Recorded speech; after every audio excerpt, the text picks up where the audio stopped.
سلام. دوباره قراره که با الهام از اسم قشنگ شما و کمک چت جی پی تی یه گردنبند خوشگل دیگه درست بکنیم. این قسمت آیدا.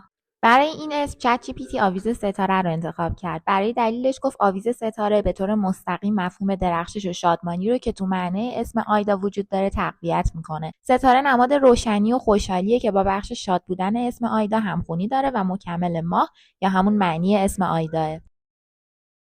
نظر شما در مورد این گردنبند چیه؟ به نظر من که واقعا خیلی ناز و قشنگ شد.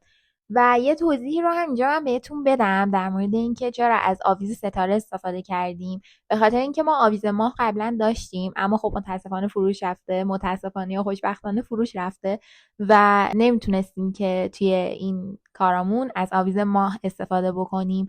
اما به محض اینکه شارژ بشه و اسمای دیگه ای داشته باشیم که معنیش با ماه مرتبط باشه، حتما ازش استفاده میکنیم. آویز ستاره هم برای این استفاده کردیم که خب هم یه جوری مکمل ماهه، همیشه ماه و ستاره با هم میان، همین که مرتبط ترین آویزی بودش که به ماه داشتیم. یادت نره که این ویدیو رو بفرستی برای آیدایی که میشناسه. راستی اگه دوست داری که گردنبند خوشگل بعدی با اسم قشنگت درست بشه، اسمتو تو قسمت کامنت ها برامون بنویس و کانالمون رو هم سابسکرایب کن. خدافظ.